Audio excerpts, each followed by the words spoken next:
Kaji baru al-qadaru laisa uran lilis islami. Takdir bukan alasan untuk pasrah ya. Ini terkait apa? Terkait perkara takdir ya dan ikhtiar. Sering salah pemahaman dalam menyikapi takdir ya. Jadi ini penting terkait kaji-kaji yang susah untuk dibahas karena masih termasuk bab kewalian. Langsung ke tajuk risalah.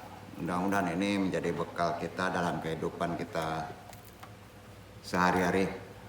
Assalamualaikum warahmatullahi wabarakatuh. Waalaikumsalam warahmatullahi wabarakatuh. Alhamdulillahirabbil alamin hamdan habibi hamdal mustaghfirin hamdal yu'asi yu'amahu yukafi majidah. Asyhadu alla ilaha illallah wa asyhadu anna Muhammadan abduhu wa rasuluh. Allahumma sholli wa sallim wa barik ala sayyidina Muhammadin wa ala alihi wa baitihi dzurriyyatihi ajmain. Sebelum tahlil kita sama-sama kita lafadzkan kembali dinul Islam kita dengan syahadatain, istighfar, takin, zikir, tentunya ditujukan untuk kebaikan kita, diarahkan kepada Allah semata. Sama-sama kita lafadzkan asyhadu alla ilaha illallah wa asyhadu anna Muhammadur rasulullah. Shalawat umi Allahumma sholli ala sayyidina Muhammadin nabi ummi wa ala alihi wa sahbihi wa sallim. Istighfar astaghfirullahaladzim astaghfirullahaladzim astaghfirullahaladzim. Doa marifat Ilahi anta maksudi warid loka matlubi atini mahabbataka wa ma'rifataka. Bersihkan kepala kita dengan abahala ilaha illallah la ilaha illallah la ilaha illallah. Nabi isbat arahkan ke hati la ilaha illallah la ilaha illallah la ilaha illallah la ilaha illallah la ilaha illallah la ilaha illallah la ilaha illallah. La ilaha illallah Muhammadur Rasulullah.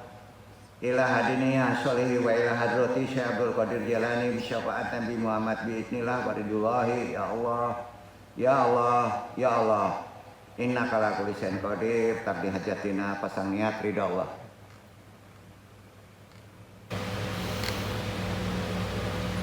Pakhususan Abaruiha Nur Muhammadin. Khususan Nabi Yunaka Muhammad sallallahu alaihi wasallam. Wabil khusus hadiri al-mahdi kalifatur radin. Wabil khusus arwahi juriyatihi. Wakhususan arwahi muslimin, mu'minin, wa muslimin. Al-Fatihah. A'udhu billahi minasyaitonir rajim. Bismillahirrahmanirrahim. Alhamdulillahirabbil alamin. Ar-Rahmanirrahim. Malik yaumiddin. Iyyaka na'budu wa iyyaka nasta'in. Ihdinas siratal mustaqim. Siratal ladzina an'amta 'alaihim ghairil maghdubi 'alaihim waladdallin.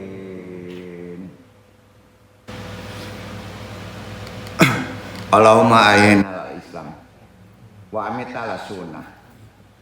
Allahumma anta rabbi la ilaha illa anta khalaqtani wa ana abduka wa ala ahdika wa adika masatatu a'udzubika min syarri ma sanatu abulaka bin matika alaya wa bodanbi wa firli fa undang la yakfir junuba ila anta. Allahumma ya qadiyal hajat, Allahumma ya kafiyal muhimat, Allahumma ya dafiyal baliyat, Allahumma ya rafi'u darajat, Allahumma ya syafi'al amrad, Allahumma ya mujibad da'wat, Allahumma ya arhamar rahimin.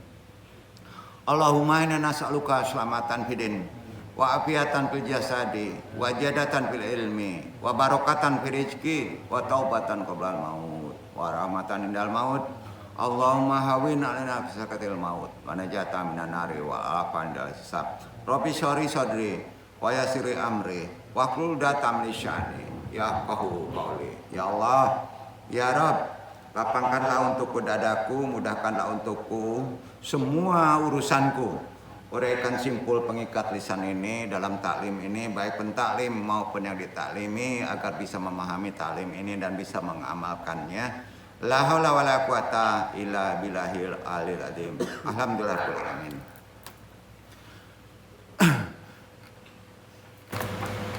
Langsung saja kita bahas tajuk risalah kita. Tadi sudah disebut terkait dengan perkara takdir dan ikhtiar. Sekali lagi ya, takdir bukan alasan untuk kita pasif atau pasrah. Ya, bukan. Jadi ikhtiar itu sejalan dengan takdir. Ya.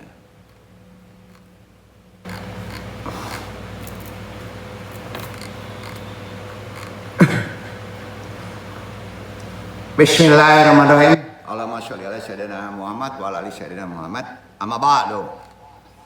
Membaca kondisi kekinian yang disebut krisis ekonomi, kita langsung sandarkan ke konsep takdir ya, yang disebut al-kasyaf. Al-kasyaf itu perbuatan manusia. Jadi gimana nih? Krisis ekonomi kita sedang drop sekarang. Ya. Perbuatan kita mesti gimana? Diam aja, serahkan ke takdir, nggak boleh. Ya, paling kita berdoa ya. Ya. Beberapa waktu terakhir ini kita sama tahu lah, mungkin nggak di negara kita aja pelemahan nilai tukar rupiah terhadap merajanya uang dolar Amerika ya, menjadi hal yang sangat-sangat dibicarakan orang di ruang publik tentunya. Hingga saat ini nilai tukar daripada keuangan rupiah kita kan mencapai berapa nih? Sudah mencapai 18 ya? Lebih mungkin ya. Kondisi ini menunjukkan bahwa rupiah mengalami tekanan gitu bahasa orang ekonomi ya.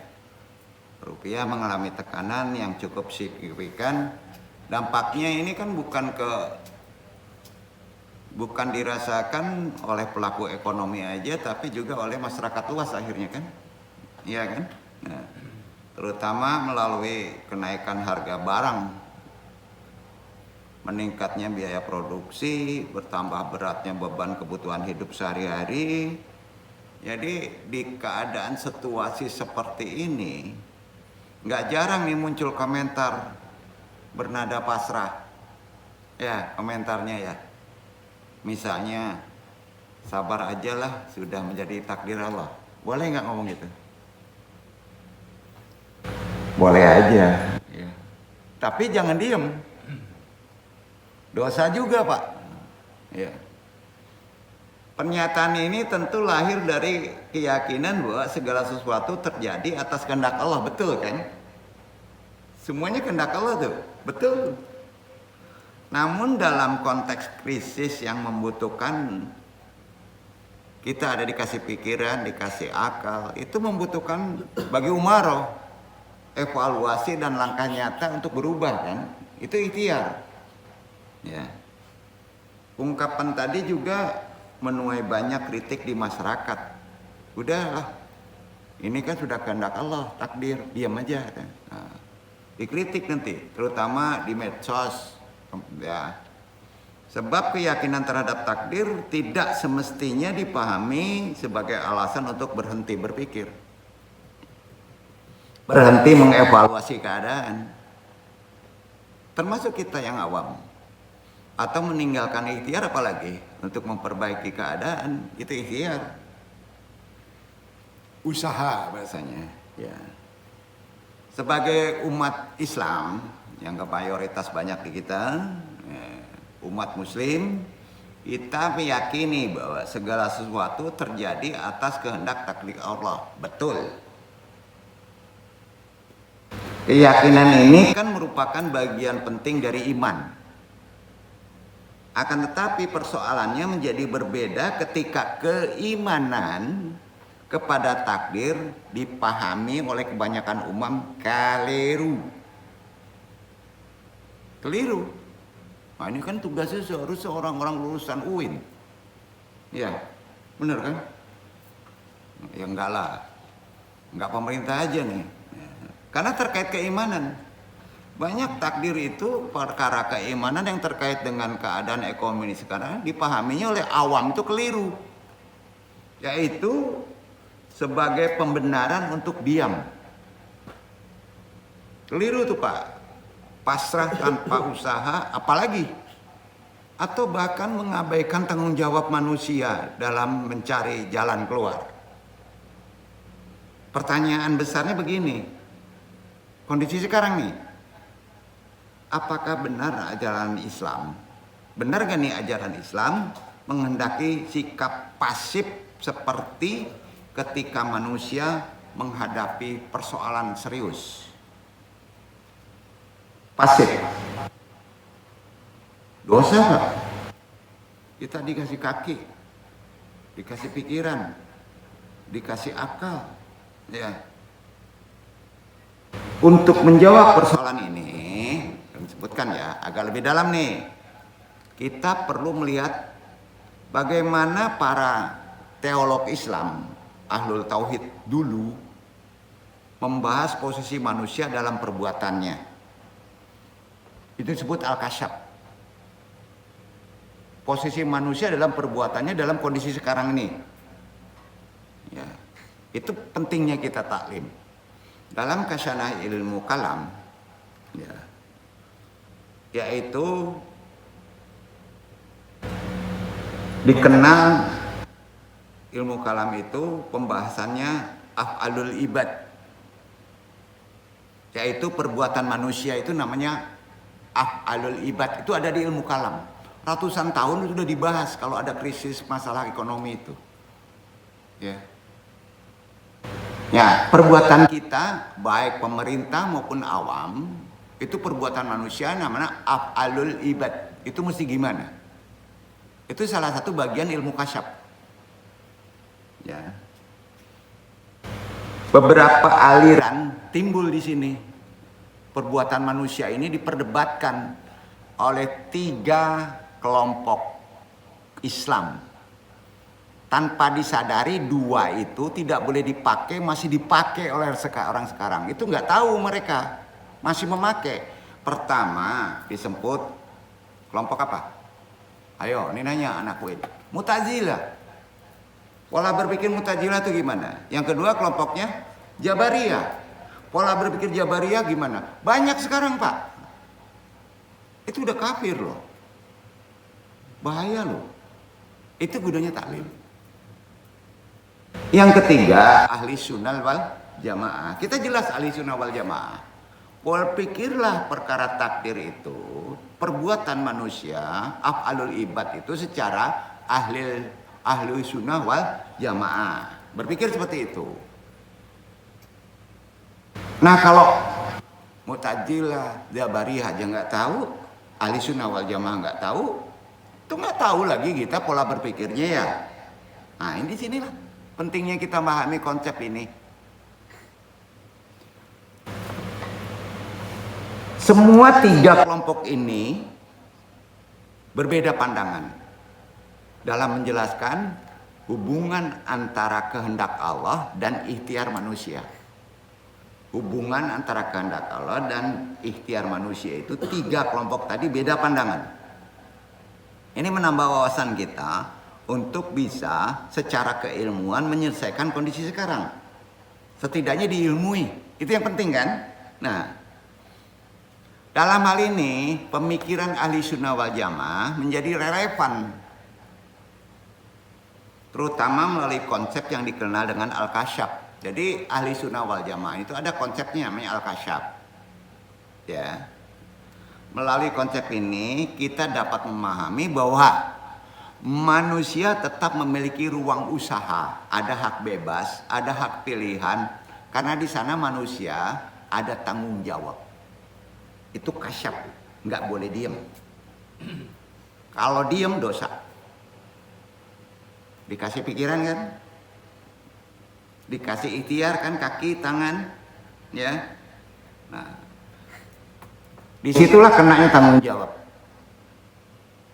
Apalagi Umaro, tanggung jawabnya gede banget kalau jolim, kalau main rampok aja udah kacau itu, betul kan? Lah umatnya aja suruh berpikir tanggung jawab kok Pak nanti, ya. Meskipun segala sesuatu tetap berada di kehendak kekuasaan Allah ya, tetap, tapi kita ada hak bebas untuk berikhtiar. Dengan demikian konsep Al-Kasab dapat membantu kita membaca persoalan krisis ekonomi di kekinian, termasuk pelemahan rupiah secara lebih seimbang lah, ya sederhananya. Jadi kita tidak menafikan atau tidak meniadakan, tetapi juga tidak menghapus kewajiban untuk berikhtiar, enggak? Kalau menafikan kan udah diam aja, ada takdir pasrah. Tidak boleh begitu. Ya nggak boleh Pak. Tapi juga tidak menghapus kewajiban untuk berikhtiar. Paham ya? Nah, ini ajaran Islam. Jadi ada keseimbangan Al-Kasyaf itu. Ya, antara takdir dan posisi manusia. Karenanya untuk bisa memahami konsep af'alul ibad, perbuatan kita dalam kondisi kekinian masalah kasus ekonomi, ya. Para teolog Islam sejak beberapa abad yang lalu, ya. Ini teolognya memperdebatkan posisi manusia ini yang disebut perbuatan manusia atau af'alul ibad diperdebatkan oleh 3 kelompok tadi, maka timbul 3 kelompok tadi. Ini harus kita ketahui dulu kelompoknya supaya kita jangan memasuki salah satu kelompok yang dilarang oleh agama. Ya. Sebagian kelompok seperti Jabariyah, Mu'tazilah, Ahlussunnah wal Jamaah mengatakan pandangan yang berbeda mengenai hubungan antara kehendak manusia dengan kehendak Allah. Perdebatan ini tak hanya menjadi diskusi teoritis di kalangan ulama dulu, tapi juga melahirkan konsekuensi teologis yang berkaitan dengan konsep takdir, kebebasan manusia, tanggung jawab moral, serta keadilan, khususnya keadilan Tuhan. Karena itu, pembahasan mengenai perbuatan manusia atau af'alul ibad ya menempati posisi penting di khasanah ilmu kalam, apalagi harus dipraktekkan dalam keadaan kondisi sekarang. Ini terus mendapat perhatian seharusnya dari kita. Bukan dicuekin pemerintah, memakai kapitalis, Jabariyah atau Mu'tazilah tuh. Bukan Ahlussunnah wal Jamaah tuh Pak. Pola berpikir itu beda nama. Ya, hati-hati Pak. Nah, jadi di sini kita perlu mengetahui sejarah orang lama menyelesaikan perkara tadi kan. Iya kan? Nah, sepanjang sejarah karena berkaitan langsung dengan manusia memahami dirinya. Apakah ia sepenuhnya bebas dalam konsep takdir? Apakah kita sepenuhnya bebas, sepenuhnya dipaksa, atau berada di posisi di antara keduanya? Pertama, pandangan Mu'tazilah kita bahas. Tidak memperbanyak mukadimah. Mu'tazilah dulu kita bahas. Nanti kita bisa memperbandingkannya. Posisi itu kena nggak sama kita? Ya. Terhadap perbuatan manusia gimana sih? Konsep takdir ini? Berangkat dari prinsip keadilan Tuhan. Tuhan itu al-adil. Mu'tazilah berpendapat bahwa perbuatan manusia tidak diciptakan oleh Allah. Ingat, perbuatan manusia tidak diciptakan oleh Allah, melainkan berasal dari manusia itu sendiri. Paham ya? Kehendak manusia sendiri, jadi bebas benar. Pandangan ini dikemukakan oleh ahlinya, ya, Ahlul Mu'tazilah dalam pernyataannya. Nah, ya. Begini, ya.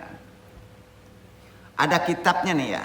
Silakan baca Mauqi'ud Durar Asy-Sya'iniyah jilid 4 halaman 51. Kitab ini nggak beredar di sini, kan di sini banyak Ahlussunnah wal Jamaah. Kalau mau mencari kitab ini pergi aja ke lagi perang sekarang.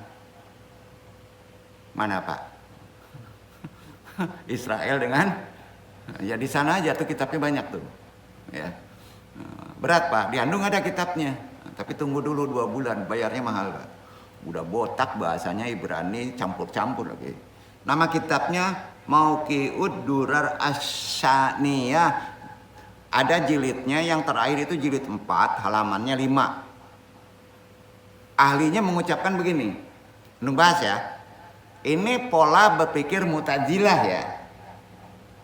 Berarti ada yang memakai pikiran ini dalam menghadapi perbuatan manusia terhadap takdir. Ya. Wa yaqulu fi maudin akhara atafaka qulu ahlil adli ala an af'alal aibadi min tasarrufihim wa qiyamihim wa qabubihim haditatun min jihatihim. Putus dulu, kita artikan supaya jangan bingung. Seluruh ahlul adil itu Mu'tazilah sepakat bahwa perbuatan hamba, kita ini hamba, seperti gerak, perbuatan berdiri, duduk seperti duduk sekarang, ya, terjadi dari pihak antum sendiri, nggak ada sangkut paut dengan Allah. Itu Mu'tazilah. Paham ya? Lanjut. Wa anna Allah azza wa jalla aqdarahum ala dzalika wala fa'ilun laha wala muhadatin siwahun. Allah hanya memberikan kemampuan kepada mereka yang namanya manusia untuk melakukannya, tapi kehendaknya antum. Paham ya? Allah hanya memberikan kemampuan untuk berdiri, untuk duduk, tapi kehendaknya setirnya ada di kita. Ya, paham ya? Nah, tidak ada pelaku dan yang mengadakan perbuatan mereka selain diri mereka sendiri, manusia itu sendiri.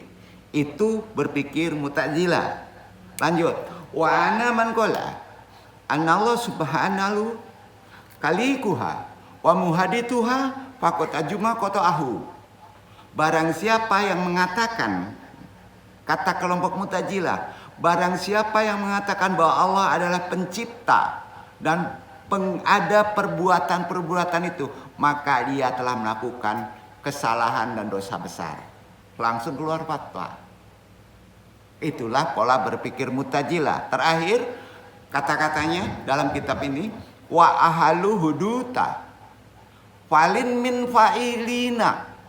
Mereka juga menganggap mustahil satu perbuatan berasal dari dua pelaku. Ada betulnya. Ya. Mauqi ud-durar as-siniyah kitabnya jilid 4 halaman 5. Sampai sini paham pola berpikir Mu'tazilah kalau disandarkan takdir? Paham ya? Paham ya? Nah. Jadi berdasarkan pernyataan tadi, Mu'tazilah menegaskan bahwa manusia juga akan menerima konsekuensi dari apa yang ia lakukan. Tetap menerima konsekuensi tanggung jawab. Oleh sebab itu seluruh ketaatan, seluruh kemaksiatan dinisbatkan secara mutlak kepada manusia. Ya, enggak begitu berbahaya pola berpikir Mu'tazilah ini, ya. Bukan kepada Allah. Ya, perbuatan antum.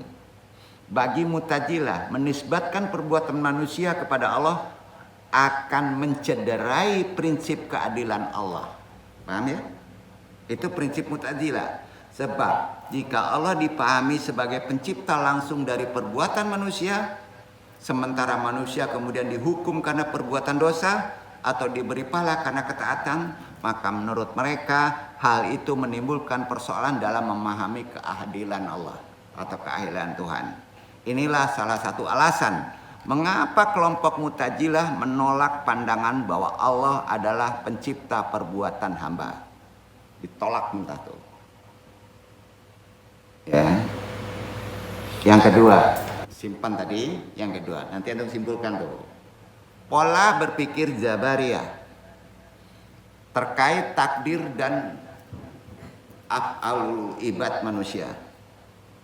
Berbeda dengan Mu'tazilah, Jabariyah ini memberikan ruang yang sangat besar bagi kebebasan manusia. Jabariyah itu mengambil posisi yang berlawanan. Jika Mu'tazilah memandang manusia sebagai pelaku yang hakiki atas perbuatannya, maka Jabariyah menilai bahwa manusia sama sekali tidak memiliki kehendak maupun kemampuan yang benar-benar berpengaruh terhadap tindakannya. Jadi pandangan Jabariyah ini dijelaskan oleh Syekh Abi Al-Fath Muhammad bin Abdul Karim Asy-Syartani.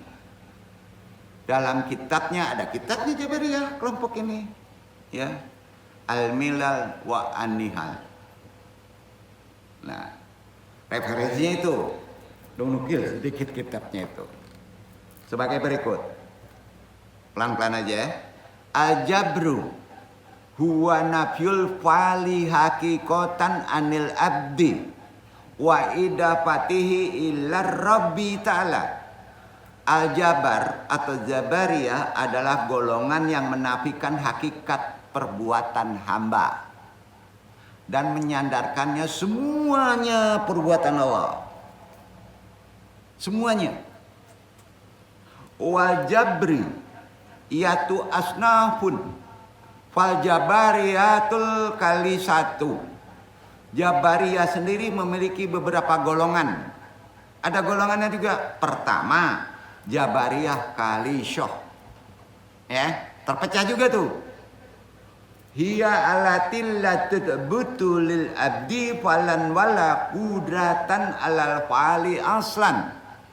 Wal Jabariyatil mutawasitatu, yaitu golongan Jabariyah yang sama sekali, ya, golongan Kalisah ini Jabariyah yang sama sekali tidak menetapkan adanya perbuatan maupun kemampuan bagi manusia.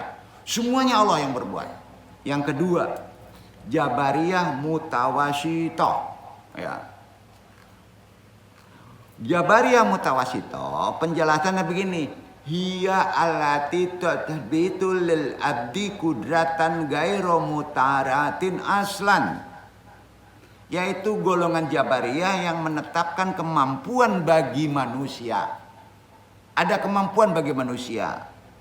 Karenanya fa'amaman atbata lil kudratil haditati atranan man fil fa'ali wasamadallika kasbanan fala isa bizabrin, ya kan? Namun kemampuan tersebut, ya, sama sekali tidak berpengaruh terhadap manusia. Jadi di Jabariyah yang golongan kedua atau yang disebut golongan mutawasyiyah ini adalah bahwa menetapkan kemampuan ada di manusia, tapi perbuatannya enggak berpengaruh terhadap manusia tersebut. Itu Jabariyah. Silakan referensi bukunya kalau ingin mendalami ini. Syekh Abi Fat Muhammad bin Abdul Karim Asy-Syartani. Judul kitabnya itu pengarangnya Al-Milal wa An-Nihal jilid 1 halaman 97. Berada di Kairo dan menyebar di daerah Jerman ke Eropa, ya, Spanyol, Turki, ya. Nah, jadi itu dua golongan. Dari keterangan tadi setidaknya kita ada dasar pola berpikir tiga manusia terhadap takdir itu perbuatan manusia, ya. Dua kelompok tadi, ya. Di mana kita seharusnya dua-dua sama Muslim ini. Mu'tazilah, Jabariyah Muslim. Enggak juga kita menyalahi penuh pola berpikir, ya. Dari keterangan tersebut kita dapat memahami bahwa Jabariyah adalah kelompok yang menafikan hakikat perbuatan hamba. Mereka meyakini bahwa manusia tidak memiliki otoritas yang sesungguhnya atas perbuatannya. Seluruh tindakan manusia pada hakikatnya ditentukan dan digerakkan oleh Allah semata. Manusia dalam pandangan ini hanya menjadi tempat berlangsungnya perbuatan tanpa memiliki daya yang benar-benar berpengaruh. Kalau kita pakai pikiran ini, mancilo dan takdir. Nah, babayo dah Pak. Kacau Pak. Nah, itu dia Pak. Nah, udahlah, kita diam aja. Krisis ekonomi udah takdir. Bahaya kan? Nah, ya. Nah, jadi. Sedangkan kalau di Mu'tazilah, oh nggak bisa. Ini perbuatan manusia. Allah nggak ada sangkut paut. Krisis ekonomi perbuatan manusia, kita harus serang. Beda kan? Pola berpikirnya. Nah, sekarang kalau ditanya dari pola berpikir tadi, ya, ada nggak terjadi pola berpikir itu di Muslim? Banyak kan? Kita mesti duduk di mana? Ahli sunnah wal jamaah itu furqon. Di tengah-tengah antara kedua itu. Itu perintah Nabi, makanya Furqanan. Dan itu ada sandaran dalilnya. Begini, kita bahas. Jadi dengan demikian kita selesaikan dulu Jabariyah nih ya. Menempatkan manusia dalam posisi sangat pasif. Jabariyah penempatan posisinya sangat pasif. Ya. Diam aja itu udah takdir. Ya kan? Nah, perbedaan antara varian Jabariyah hanya terletak pada pengakuan terhadap adanya kemampuan pada diri manusia, bukan pada pengaruh kemampuan tersebut. Oleh karena itu, dalam pandangan Jabariyah, seluruh perbuatan manusia pada hakikatnya merupakan ketentuan ciptaan Allah semata. Terakhir kita bahas pandangan Ahlussunnah wal Jamaah, berbeda dari dua kutub ekstrim tadi. Ahlussunnah wal Jamaah menempatkan persoalan takdir dan ikhtiar pada posisi seimbang. Dalam tradisi teologi Asy'ariyah, hubungan antara kehendak Allah dan ikhtiar manusia, usaha manusia dijelaskan dalam konsep namanya al-kasyaf. Ya. Secara bahasa, al-kasyaf diambil dari kata kasyaba yaksibu, yang bermakna memperoleh dan mendapatkan. Nah, sedangkan secara istilah dalam ilmu kalam, Syekh Muhammad Muhyiddin Abdul Hamid menjelaskan bahwa dalam Hasyisyah kitabnya An-Nizam Al-Farid, Hasyisyah dalam kitab Itabul Murid Al-Jauhar Tauhid, ada dua kitab sebagai berikut mengenai al-kasyaf ini. Kita bahas sedikit.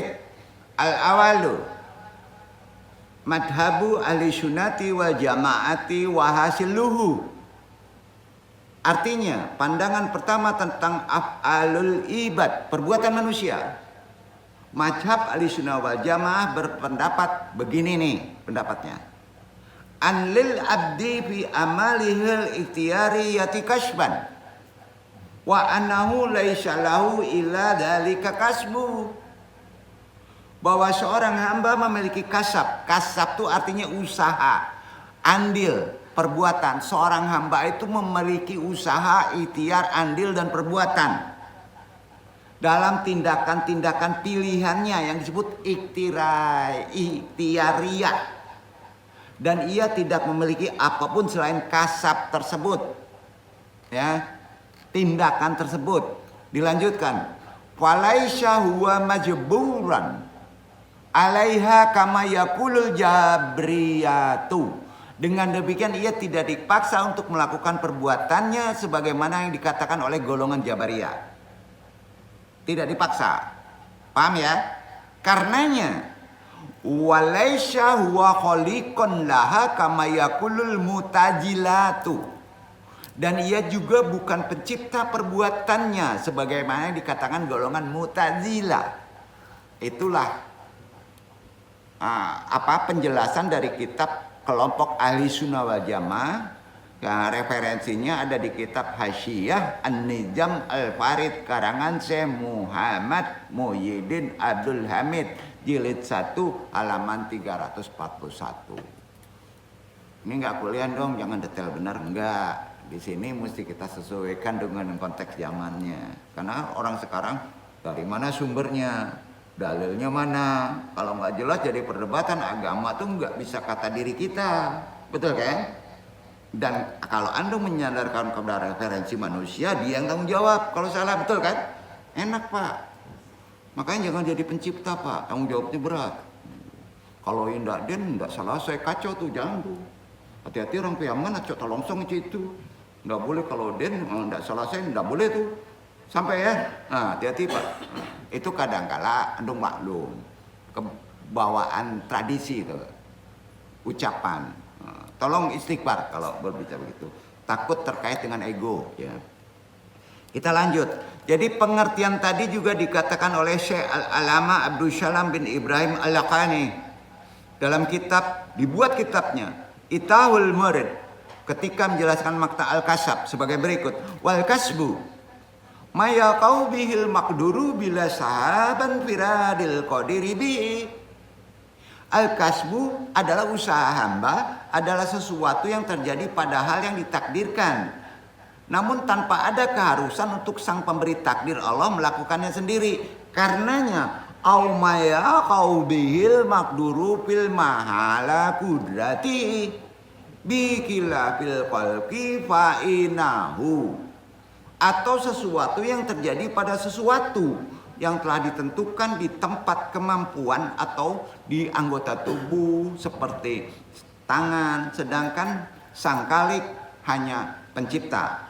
Karenanya maya kau bihil makduru masyahatin faradil qadiri bihi au maya kau bihil makduru lafi mahali kudratihi.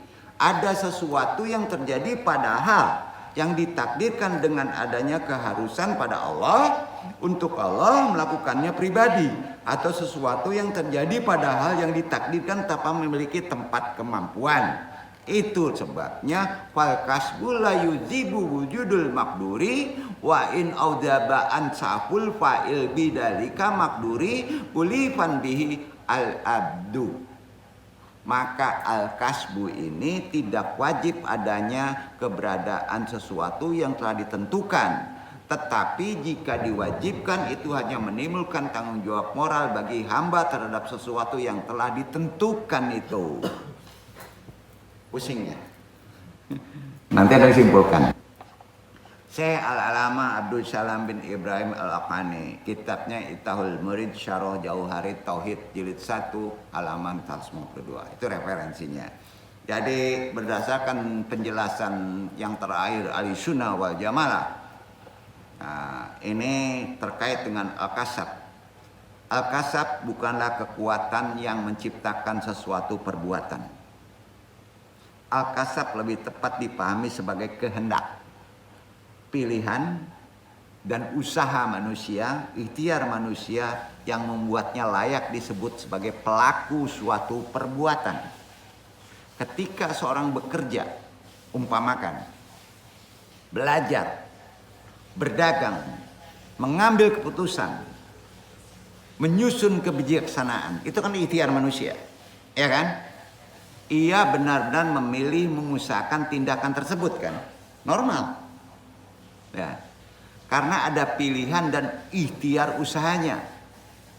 Tapi ia bertanggung jawab atas perbuatannya. Itu Ahlussunnah wal Jamaah. Ya, namun terwujud atau tidaknya, berhasil atau tidaknya hasil dari usaha tersebut tetap berada dalam kehendak penciptaan Allah Subhanahu wa taala. Ya. Betul? Jadi dapat nggak dapat itu bukan kita absolut menentukannya. Ya, udah tahu deh itu. Dengan kata lain, manusia memiliki ruang untuk mengarahkan hidupnya. Ada kehendaknya. Ia dapat berpikir, berusaha memperbaiki diri, mencari jalan keluar atas masalah yang sedang dihadapinya. Harus begitu. Ruang usaha inilah yang disebut sebagai al-kasab. Tapi tidak memiliki otoritas bahwa dia yang bisa melakukan itu. Paham ya? Otoritasnya tetap Allah. Itulah yang paling benar konsep terkait dengan perbuatan manusia menghadapi takdir. Ya.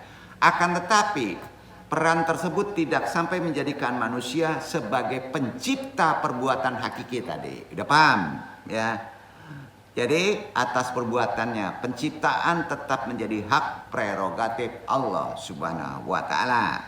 Itulah pola berpikir Ahlussunnah wal Jamaah. Sedangkan manusia memperoleh dan mengusahakan perbuatan yang terjadi pada dirinya. Karena itu konsep al-kasab sering disebut sebagai jalan tengah antara dua kutub ekstrim Mu'tazilah dan Jabariyah dalam pembahasan af'alul ibad, konsep perbuatan manusia. Di satu sisi konsep ini menolak pandangan Jabariyah yang menghilangkan peran manusia sama sekali, seolah-olah manusia hanyalah benda mati yang digerakkan oleh kekuatan di luar dirinya. Di sisi lain, konsep al-kasab juga menolak pandangan Mu'tazilah yang memberikan otoritas penciptaan perbuatan kepada manusia, seolah-olah terdapat penciptaan selain Allah dalam perbuatan manusia. Jadi relevansi al-kasab, ya, relevansinya ini, ya, terutama dalam hal takdir tadi.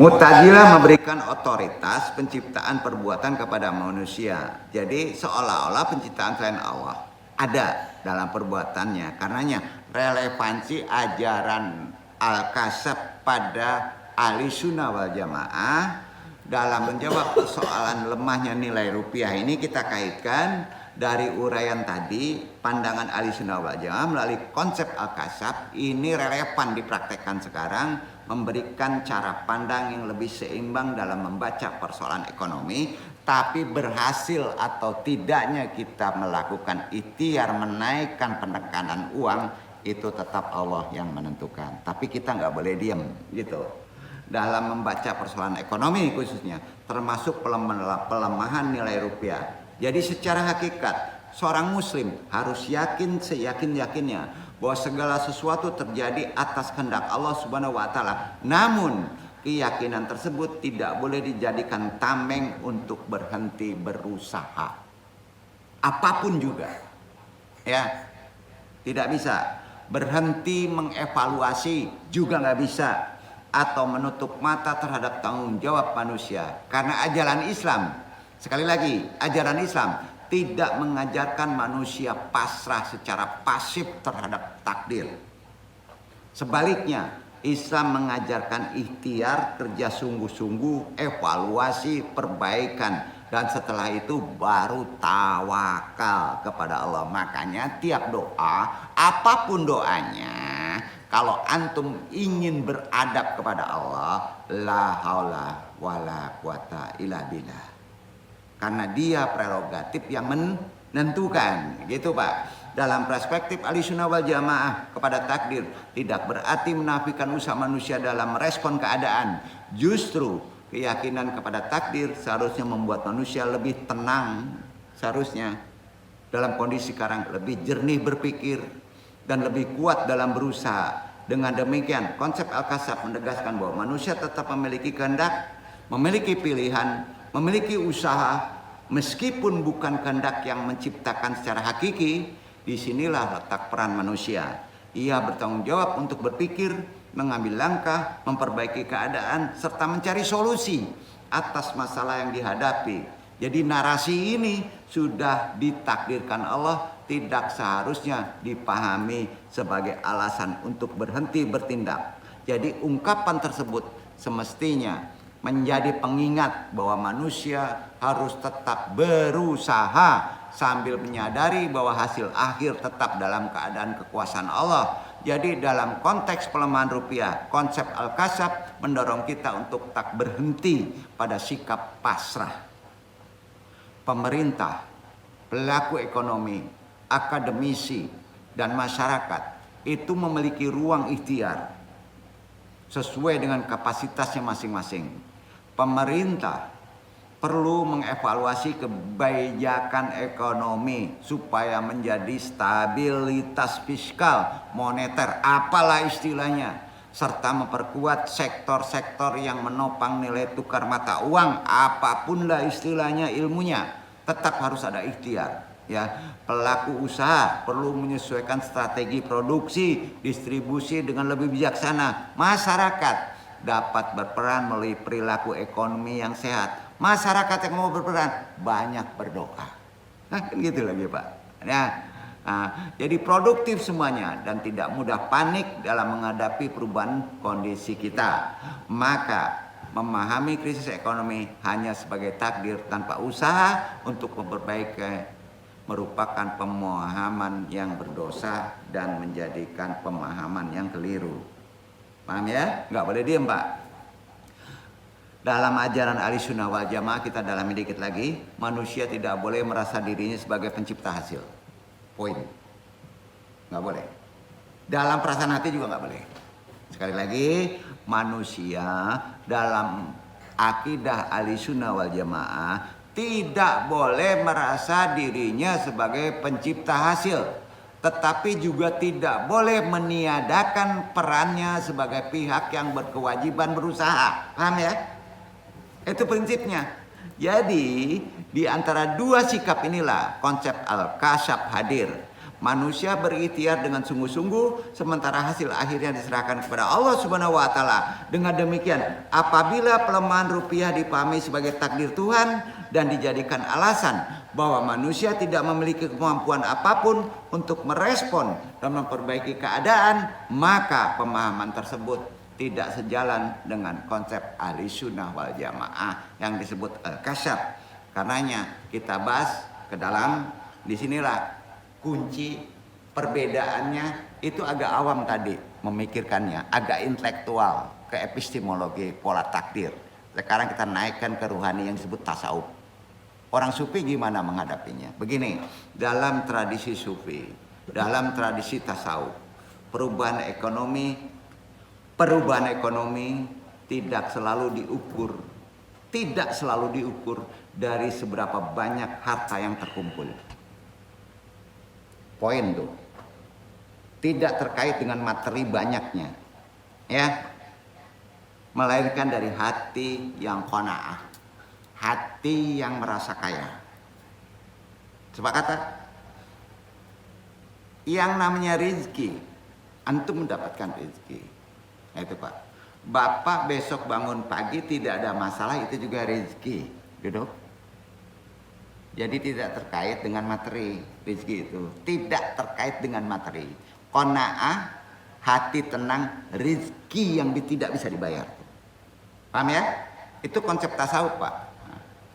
Surah sudah dipakai konsep kayak gitu, Pak. Yang penting besok kita bisa jalan kaki, bisa siul-siul ya, bisa malie, alhamdulillah. Poinnya itu aja, Pak. Ya. Ini bener ini.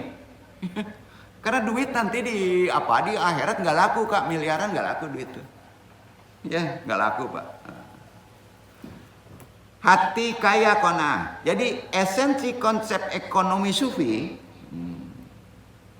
dalam tradisi kaum sufi, perubahan ekonomi dari kurang menjadi berkah, itu yang paling penting. Dari kurang harus berkah.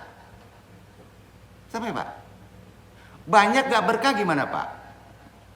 Banyak bapak uang, ya mobilnya 5, Pak, ya solar nggak ada. Berkah nggak tuh mobil? Repot, Pak. Pajak jalan juga, gila itu. Ya, udah jual aja. Kira-kira gitulah ya. Jadi bisa disebut nggak berkah itu. Kurang tapi berkah, Pak. Itu tradisi sufi. Kurang menjadi berkah tak dicapai dengan ambisi yang berlebihan, melainkan melalui satu. Berkah itu konsepnya ya dalam segi ekonomi, tawakal. Tawakal sejati. Tawakalullah tamaman finata izi masaika badil juhdil halali. Menggantungkan hasil usaha sepenuhnya kepada Allah setelah melakukan ikhtiar secara halal. Ikhtiarnya halal. Gantungkan kepada Allah, mencari rezeki, doanya mencari halal, bukan mencari berhasil. Itu poin sufi. Kedua, qanaah. Artinya apa, Pak, qanaah? Tadi tawakal. Qanaah itu merasa cukup. Asyaitaratu ala rahbati.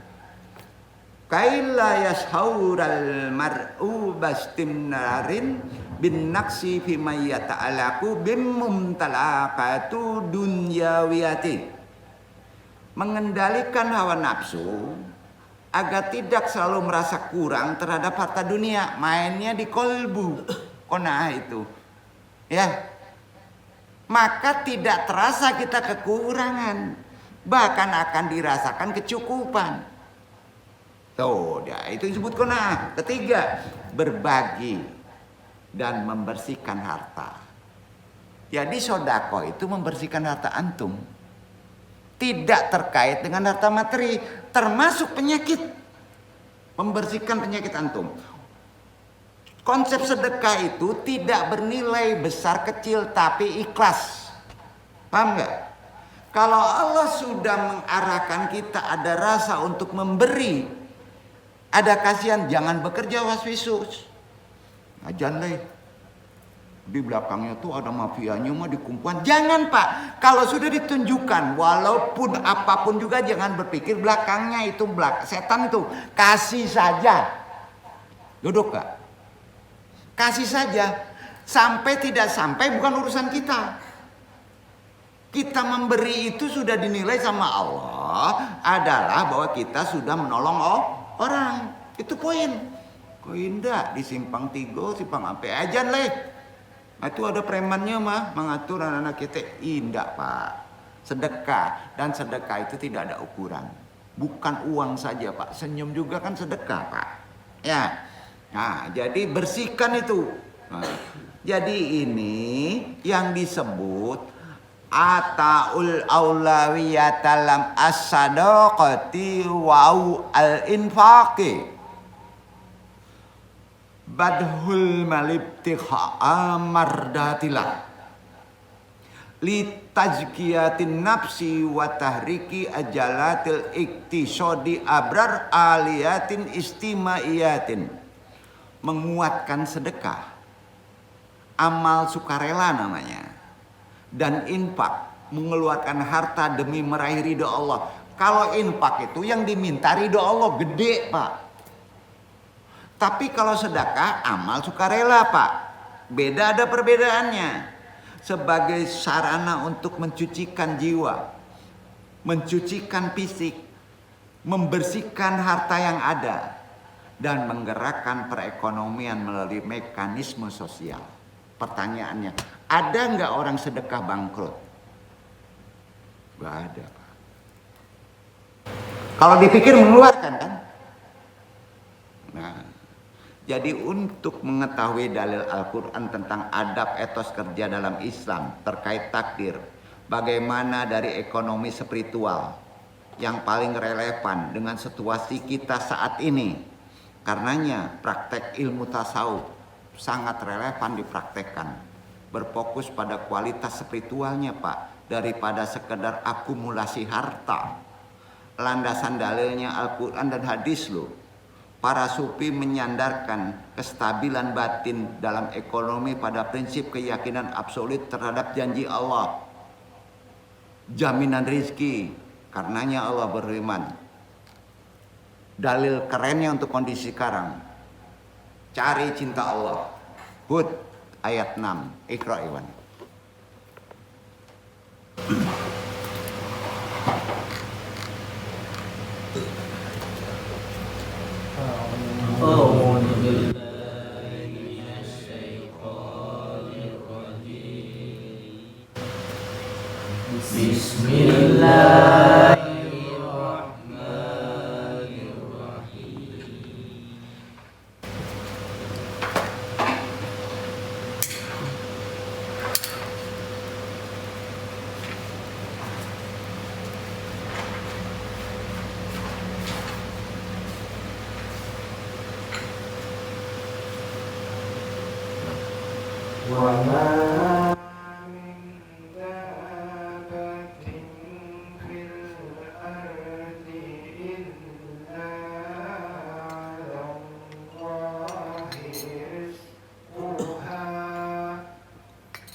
Dan tidak ada suatu binatang melata pun di bumi melainkan Allah lah yang memberi rezekinya, dan Dia mengetahui tempat berdiam binatang itu dan tempat penyimpanannya. Semuanya tertulis dalam kitab yang nyata, Lauh Mahfuz. Jadi rezeki antum itu sudah ditulis sebelum antum ada. Sebelum dunia ada udah tulis. Iwan. Rezeki nikahnya tanggal sekian, catatin loh, kata. Ya, buktinya dicatat, pasti dicatat, karena alat produksinya ada. Aduh, betul ya. Berarti jangan putus asa. Ya, kalau alat reproduksinya ada, berarti ada tanggung jawab untuk nikah. Kenapa sulit? Seorang sulit. Ibarat wadah belum siap. Tahu? Ibarat wadah belum siap. Jangan dihitung waktu umur, itu target, itu kapitalis. Dalam konsep ini nggak bisa dihitung begitu. Dosa tuh. Udah lakukan aja ikhtiari. Sampai Pak. Mungkin tinggi, mungkin susah ikhtiar kita, tapi ada mungkin pahalanya tinggi. Mati kita belum kawin, bidadari nunggu Pak. Gimana tuh? Nggak usah pikir hidup nggak sekarang. Sampai ya. Diumbuk dulu supaya awak lama. Enggak, enggak baik itu dong. Ya. Kerja begitu juga. Jadi pertama apa Pak? Di firman itu Allah menjamin rezeki kita. Allah berjanji. Dusta nggak janji Allah? Enggak kan? Yakin nggak Allah itu berjanji kita dikasih rezeki? Binatang aja dikasih rezeki? Nggak mungkin lah enggak. Tapi yang kedua kata Allah rezekinya yang gimana? Yang berkah. Dasar ayatnya ada. Jadi kunci berkah itu Allah berfirman, sudah. Yang pertama tenang aja deh, kita bakal dikasih rezeki, pokoknya buat baik aja. Yang kedua baru masuk doa. Ya Allah berilah rezeki yang berkah. Jangan sembarang Syubhat aja nggak boleh kok. Syubhat tahu syubhat Pak. Nggak tahu sumbernya, jangan diambil. Yang kedua berkah, dasarnya Al-Araf ayat 96. Materinya harus dicintai kan? Betul kan? Baca deh. Nggak usah ya, nggak bohong Quran tuh.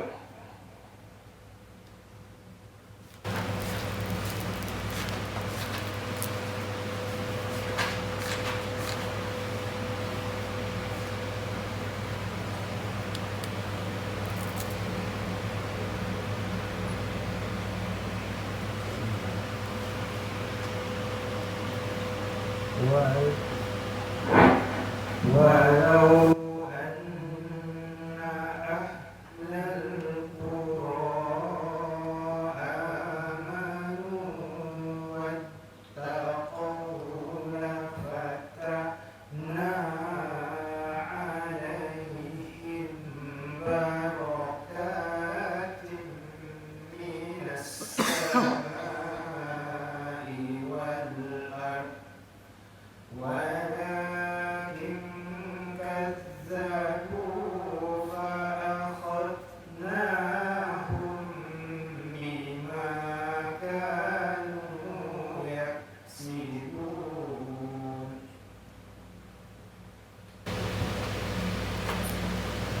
Jikalau sekiranya penduduk negeri-negeri beriman dan bertakwa, pastilah kami akan melimpahkan kepada mereka berkah dari langit dan bumi. Tetapi mereka mendustakan ayat-ayat kami itu, maka kami siksa mereka disebabkan perbuatannya.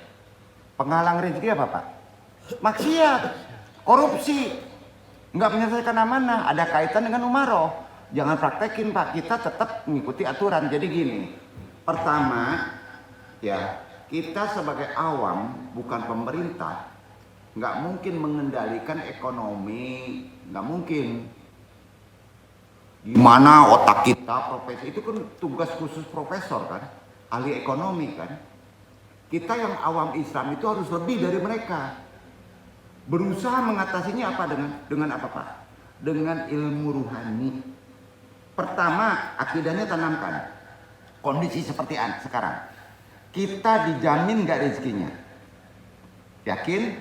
Allah menjamin, ada Qur'annya. Sudah itu, yang akan dijamin rezeki apa?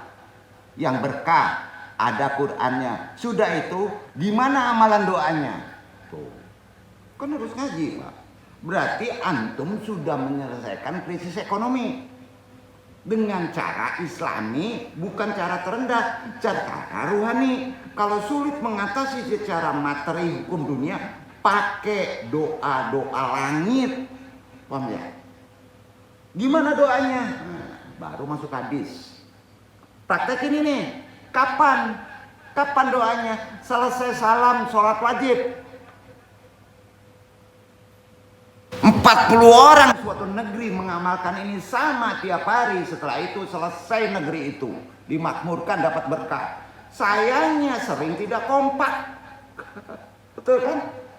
Jadi kini pakai aja pribadi. Mudah-mudahan secara pribadi Allah sayang menyelesaikan secara pribadi. Betul kan? Jadi doanya gini.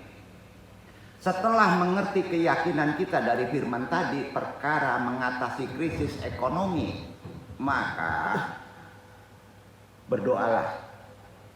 Pertama, doa ini supaya timbul ketenangan, jangan gelisah. Deh segala mahal. Jangan menggerutu. Ondeh kapasa PT kapatang 150, kini harus 300. Nanti bawa asoy. Dulu sampai asoy gitu. Manggarutu juga manggarati kok Pak. Tak bisa itu dah. Kamar kaji kok. Kira-kira itu Pak. Doanya gimana? Hadis sahih riwayat Imam At-Tirmidzi. Allahumma, catat tuh. Allahumma aqini bihalik. Ulang. Allahumma aqini bihalika an haramika wa aghnini bifadika aman siwak. Banyak yang tahu lah. Ya. Tapi harus dikuatkan akidah dengan 2 ayat tadi. Bahwa kita dijamin. Sudah itu apa lagi? Harus yang berkah. Itu kata Allah. Angkat tangan, doa. Allahumma afini bihalika an haramika wa aghnini bifadlika aman siwak. Artinya, ya Allah, cukupkan aku dengan rezekimu yang halal sehingga aku terhindar dari yang haram, dan kayakanlah aku dengan karuniamu sehingga aku tidak meminta kepada selainmu. Keren gak doanya Pak? Kok hadisnya banyak disebut tapi tidak tahu amalannya, repot. Setelah itu jangan berhenti dulu, jangan tergesa-gesa doa apa, pahami ya. Jadi itu tadi supaya tenang maksudnya, supaya nggak gelisah, baru masuk inti doa. Masih angkat tangan, inti doanya gimana? Memohon kecukupan ekonomi. Sudah itu perlindungan dari masuknya uang riba haram. Ini sering diamalkan oleh orang-orang ulama dulu terkait dengan pacaklik krisis ekonomi. Ini jarang dipraktekkan, runutnya begitu, adabnya begitu. Begini. Yang kedua, Allahumma akfini bihalalika an haramika wa aghnini bifadlika aman siwaka. Sama dong? Enggak, beda. Ada beda. Nulang.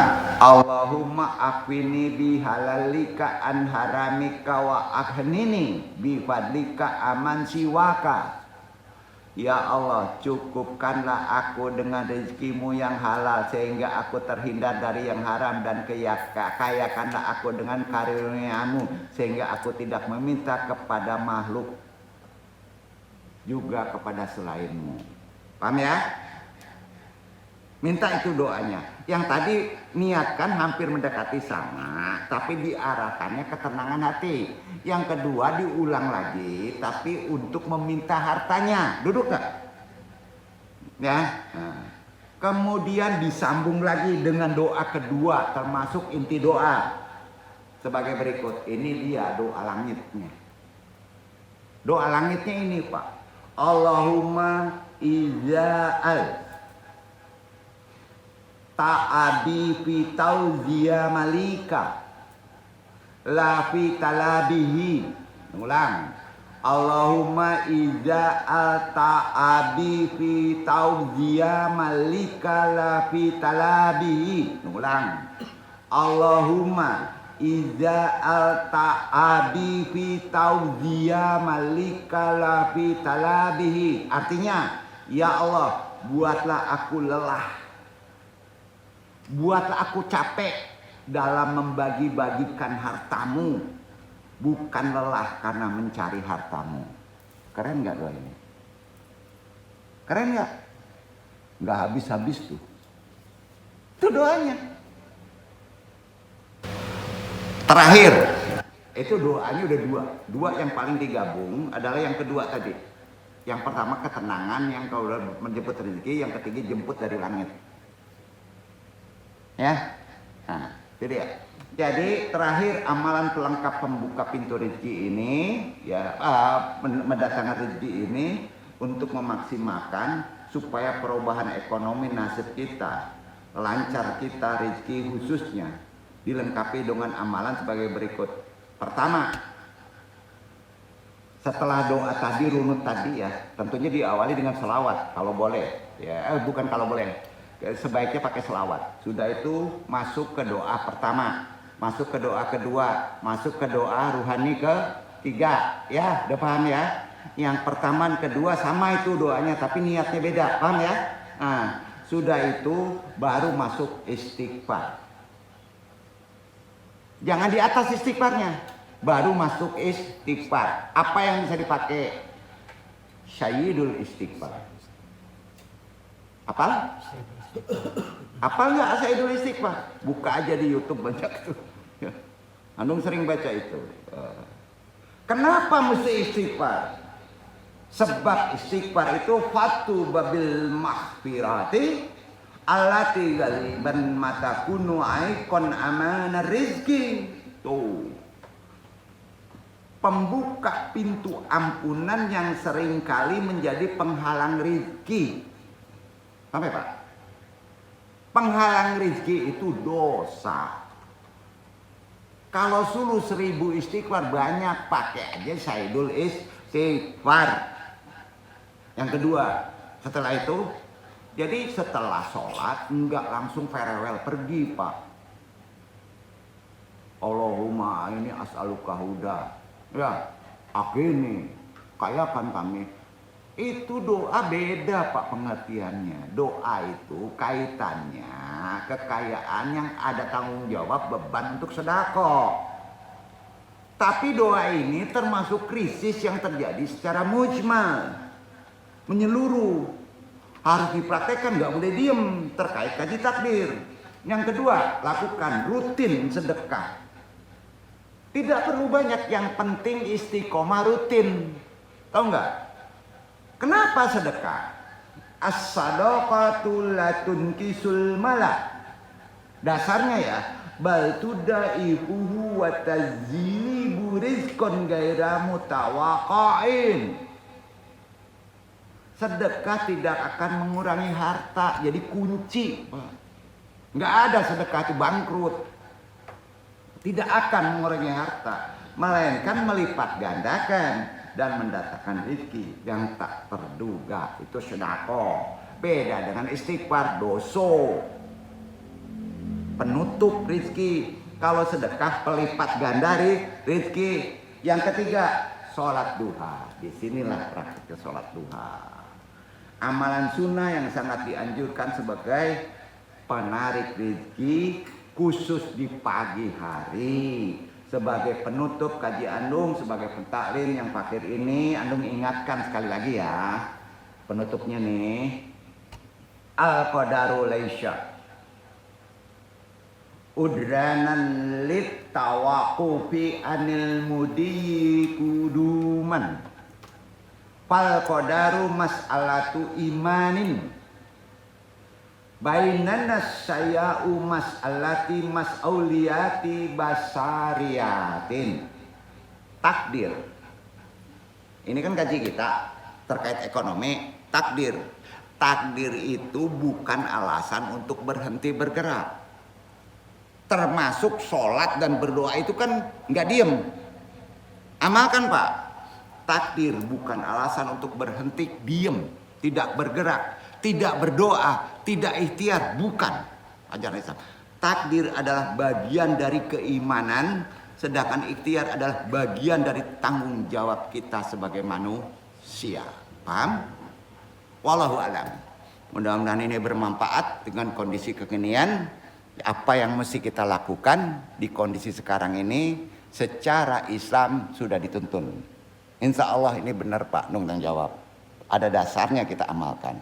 Wabillahi taufiq hidayah, banyak maaf. Wassalamualaikum warahmatullahi wabarakatuh.